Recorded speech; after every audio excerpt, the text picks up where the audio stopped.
करते हैं। तो आज मन है प्रोग्रेस रिपोर्ट बनाने का मेरा, क्योंकि सॉफ्ट स्किल में पढ़ ली हूँ तो थोड़ा मुझे प्रोफेशनलिज्म चढ़ गया है। तो आज प्रोग्रेस रिपोर्ट देखते हैं अपनी। BOIS फर्स्ट डे पे ही फिनिश कर दिया था। फंडा यानी fundamental is also done. Soft skills is also done, कल डन कर दिया था। सी का थ्योरी कंप्लीट है। सी का प्रोग्राम चल रहा है।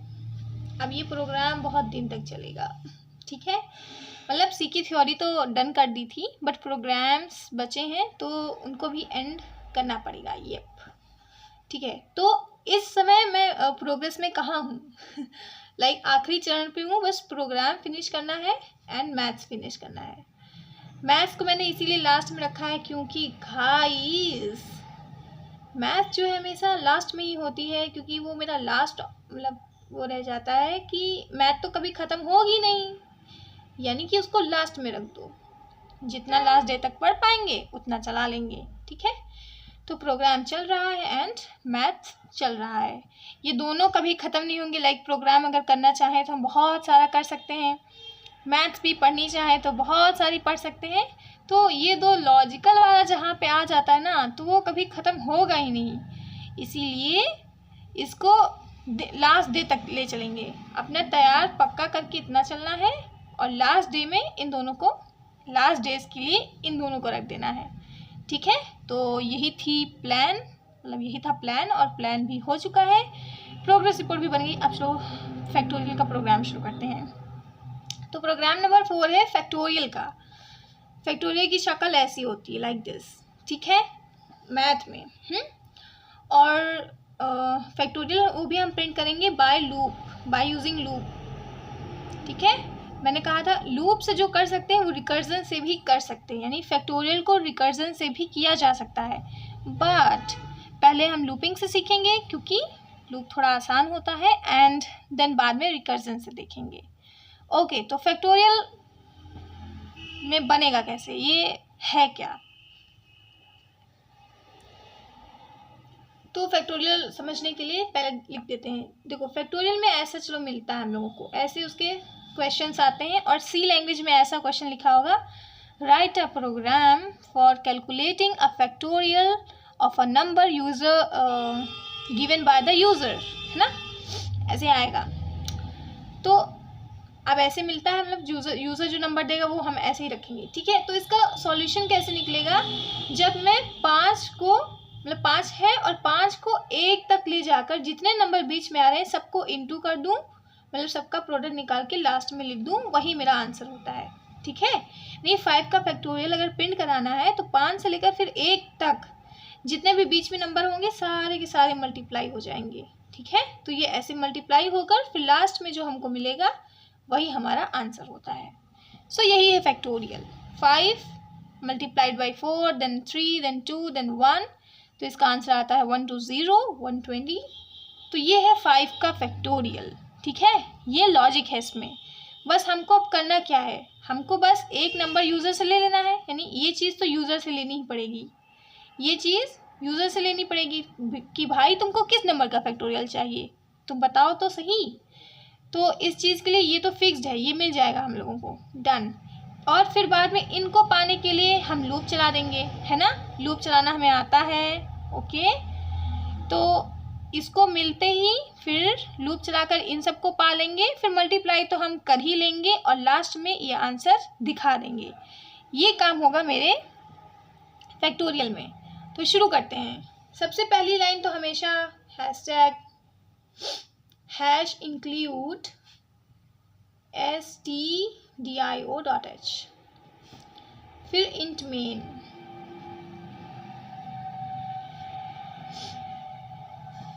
नाउ अब इतना लिखते हैं ना, उसके बाद मेरे मन में तुरंत आता है कि चलो वेरिएबल्स लेते हैं, क्योंकि जो काम करना है हमें वेरिएबल से ही करना है। अब पहचानेंगे कैसे कि कितने डिब्बेज लेने हैं, यानी कितना डिब्बा लेना है, ये पहचानने के लिए हमें थोड़ा अपना दिमाग सोचना पड़ता है। मतलब ये अपने आप पता चल जाएगा, ये जब बनाते चले जाएंगे और हमको फिर पता चल जाएगा, ठीक है। तो सबसे पहले यूज़र से क्वेश्चन लेना है कि तुमको किस नंबर का फैक्टोरियल चाहिए।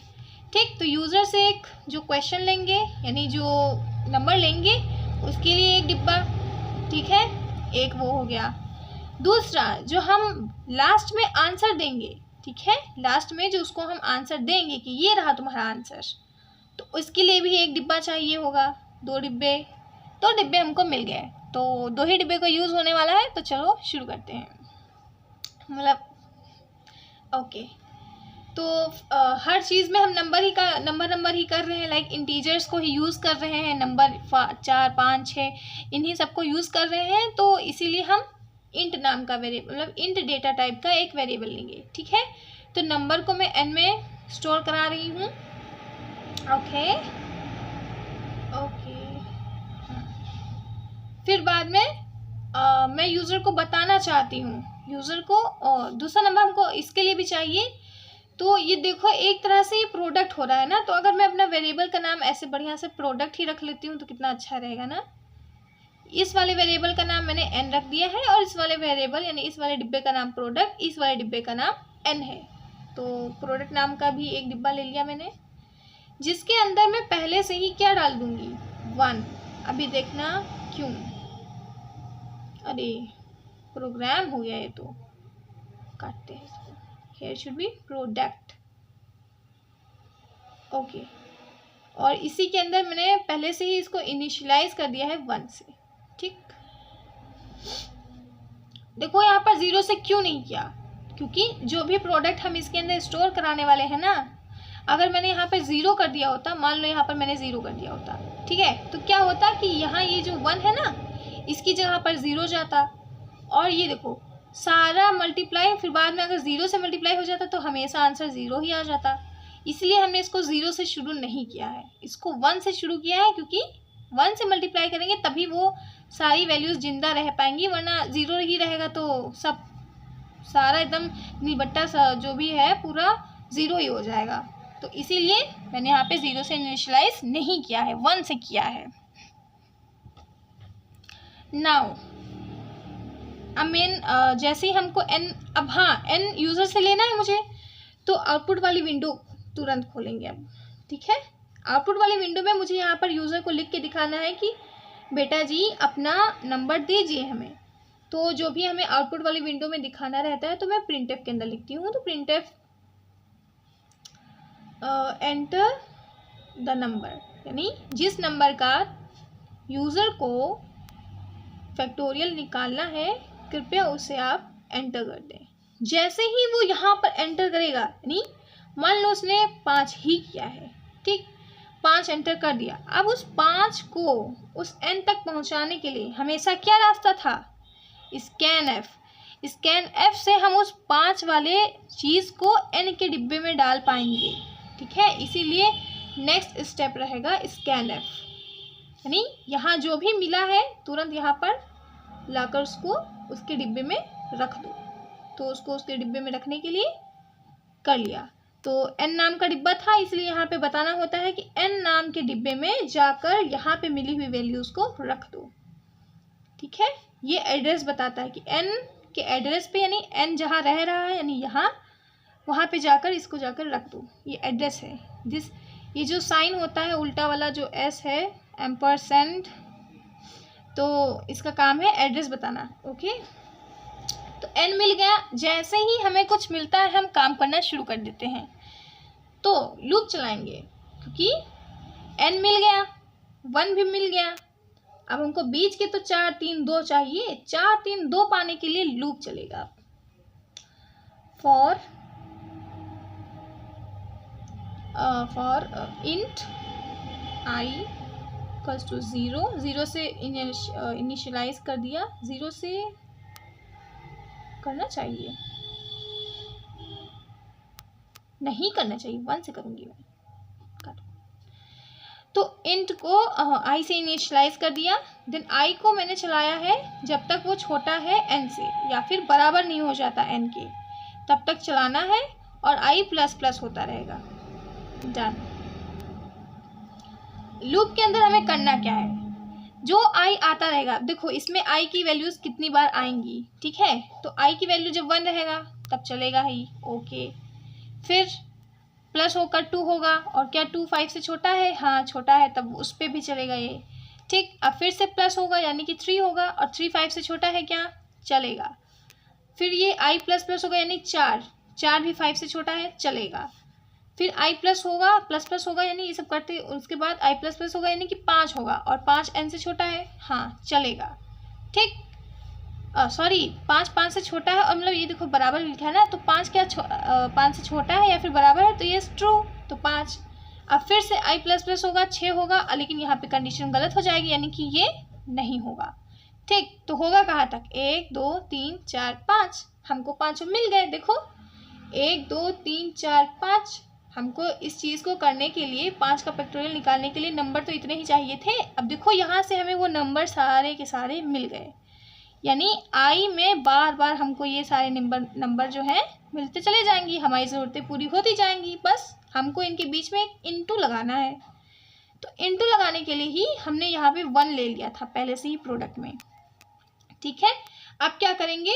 प्रोडक्ट बराबर लिख देंगे, प्रोडक्ट बराबर प्रोडक्ट इंटू आई, यानी जो बार बार आई आ रहा है, यानी आई की जगह पे अब इतना सब कुछ आएगा। एक बार 1 आएगा, फिर 2 आएगा, फिर 3 आएगा, फिर 4, फिर 5, आई पे ये सब आता रहेगा, और वो प्रोडक्ट में जाकर मल्टीप्लाई होता रहेगा। यानी कि पहले आई आएगा, 1 आएगा पहले आई, तो आई 1 में मल्टीप्लाई होगा, यानी कि 1 1 1 हो जाएगा। फिर दोबारा 2 आएगा, 2 1 में मल्टीप्लाई होगा तो 2, फिर मतलब अभी बताऊंगी, ड्राई रन करूंगी अभी। ठीक है, इतना कंप्लीट। अब ये सब निकल आया इसके अंदर, इसको भी बंद कर दो, मेरा काम खत्म हो गया, इसको भी बंद कर दो। यहाँ पे फाइनल प्रिंटिंग करनी, मुझे कुछ भी अगर यूज़र को सामने दिखाना रहता है तो प्रिंटफ के अंदर लिखती हूँ। जैसे ही वो मुझे यहाँ पर 5 दे देगा तो मुझे उसका आंसर देना रहेगा। तो आंसर देने के लिए यानी आउटपुट में मैं अपना आंसर दिखाने के लिए भी यहाँ पर कुछ प्रिंट करूँगी। तो प्रिंटफ के अंदर लिख रही हूँ %d is the required factorial, यानी जो भी फैक्टोरियल आपको चाहिए था ये रहा। ठीक है,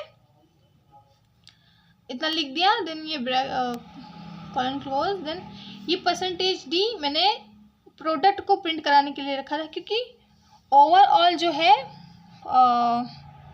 ओवरऑल प्रोडक्ट में ही मेरी सारी वैल्यूज़ आ रही हैं। ठीक है, तो अपने आंसर को प्रिंट करा के विंडो पे लाने के लिए प्रिंटफ की स्टेटमेंट दोबारा लिखनी पड़ी। ठीक है, ये भी लिख गया। Now the end of program return 0 complete. तो ये था फैक्टोरियल का प्रोग्राम बाय लूपिंग। चलो ड्राई रन करते हैं।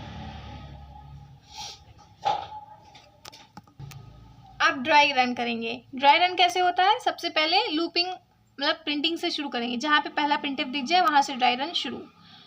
तो एंटर द नम लिख के आएगा स्क्रीन पे, आ गया लिख के। यूज़र ने 5 दे दिया, ओके। स्कैनएफ से मेरा जो वो है, यानी स्कैनएफ से क्या होगा, स्कैनएफ से मतलब ये जो 5 है ये एन में चला गया। ठीक है, ये हो गया। अब लूप चलाएंगे। लूप जैसे ही चलेगा, अब लूप की बात करते हैं। तो आई की वैल्यू 1 होगी, कंडीशन चेक होगी। क्या 1 5 से छोटा है? एन में भी 5 गया है अभी। तो क्या 1 5 से छोटा है? हाँ छोटा है। जैसे ही कंडीशन ट्रू होती है, कंट्रोल लूप के अंदर आता है। लूप में लिखा है कि प्रोडक्ट बराबर कर दो प्रोडक्ट इंटू आई को, यानी प्रोडक्ट में 1 है इस वक्त प्रोडक्ट में 1 है, तो 1 को मल्टीप्लाई कर दो जो आई आया है। आई अभी 1 आया है, यानी इस वक्त प्रोडक्ट में आई इंटू प्रोडक्ट गया है, यानी 1 इंटू 1 यानी कि 1। ठीक, इतना काम हो गया, डन। जैसे ही काम हो जाएगा फिर से आइटरेशन होगी, यानी आई प्लस प्लस होगा, यानी जो मेरा आई 1 आया था अब उधर जाते जाते +1 हो जाएगा, यानी कि 2 हो जाएगा। अब फिर से कंडीशन चेक होगी, क्या 2 5 से छोटा है? यस, छोटा है। तो फिर से कंट्रोल नीचे आ जाएगा, और नीचे लिखा है कि प्रोडक्ट बराबर अब कर दो प्रोडक्ट इंटू आई को, यानी अब प्रोडक्ट जो होगा वो बराबर हो जाएगा 1, यानी इस वक्त तो 1 था, 1 इंटू जो आई गया है, यानी अभी जो मतलब आई आया है ठीक है, जो कंडीशन ट्रू होकर आई आई है उसी को इनटू करो, यानी 2 1 जा 2 जाएगा 2, तो ये प्रोडक्ट की वैल्यू 2 हो गई। अब डन।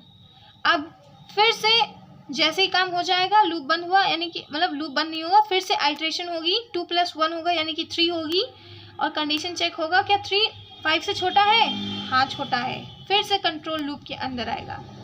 लूप के अंदर फिर से आने के बाद प्रोडक्ट की जो वैल्यू होगी फिर चेंज होगी, यानी कि अब क्या हो जाएगा, product equals to product into आई, यानी प्रोडक्ट में अभी 2 था और आई 3 गया है, यानी कि इस बार हो जाएगा 2 × 3, है ना। अब प्रोडक्ट में जाएगा 2 × 3, क्योंकि प्रोडक्ट बराबर है, देखो प्रोडक्ट बराबर प्रोडक्ट इंटू आई, यानी product is equal to product यानी 2 इंटू जो आई आ रही है यानी कि 3, उसको करेंगे तो यानी 3 2 जा 6 जाएगा। मतलब अब प्रोडक्ट में 6 स्टोर हो गया, ठीक है। काम होते ही फिर से आइट्रेशन होगी, अब फिर चेक 3 + 1 हो जाएगा यानी कि 4। अब कंडीशन फिर से चेक होगी कि 4 5 से छोटा है, यस छोटा है, तो फिर से लूप के अंदर आएगा और फिर से प्रोडक्ट का ऐसे लिखा जाएगा, यानी अब जो प्रोडक्ट की वैल्यू है यानी 6, उस वाले प्रोडक्ट की वैल्यू में अब जो आई आ रही है वो मल्टीप्लाई कर दो, और आई जो आ रही है वो 4 आ रही है, ठीक है। तो 6 4 जो आप कर दिया, यानी अब इस प्रोडक्ट में 24 चला गया, ओके। देन फिर से कंडीशन चेक होगी, मतलब फिर से आइट्रेशन होगी, यानी 4 का बन जाएगा 5, ठीक। तो फिर से यहाँ आएगा और चेक होगा कि क्या 5 से छोटा है या फिर बराबर है 5 के, तो ये कंडीशन इज ट्रू। जैसे ही कंडीशन ट्रू होगी कंट्रोल लूप के अंदर आएगा, लूप के अंदर आ गया कंट्रोल। अब फिर से प्रोडक्ट की जो वैल्यू होगी यानी पहले वाला प्रोडक्ट इंटू अब जो आई की वैल्यू आ रही है, अब आई की वैल्यू 5 आ रही है, तो यहाँ पे 5, यानी अब मेरे जो प्रोडक्ट में क्या चला जाएगा 120 चला जाएगा, लास्ट में 120 तो जाएगा, 25 5 4 से 20 5 2 से 10, हाँ 120 चला जाएगा। नहीं, अब प्रोडक्ट की वैल्यू हो गई है 120, ठीक है। जैसे ही काम हो जाएगा फिर से आई आइटरेट करेगा और वैल्यू इंक्रीज होगी, तो 5 + 6 हो जाएगी, और ऊपर आके फिर से कंडीशन चेक होगा कि क्या 6 5 से छोटा है या फिर 5 के बराबर है, नो, क्योंकि 6 तो बड़ा हो गया ना 5 से, यानी जैसे ही कंडीशन रॉन्ग होगी पूरा लूप बंद होगा और कंट्रोल यहाँ आ जाएगा लूप के बाहर। लूप के बाहर लिखा है कि अब जो मेरी प्रोडक्ट की वैल्यू है वो प्रिंट करा दीजिए, ठीक है। तो अब मेरे प्रोडक्ट की वैल्यू में गया है 120, तो वो हो जाएगा प्रिंट। तो अब मुझे आउटपुट वाली जो विंडो है इसमें यहाँ पर 120 लिख के मिल जाएगा, ये है आउटपुट। ऐसे ड्राई रन भी हो गया and this is complete now.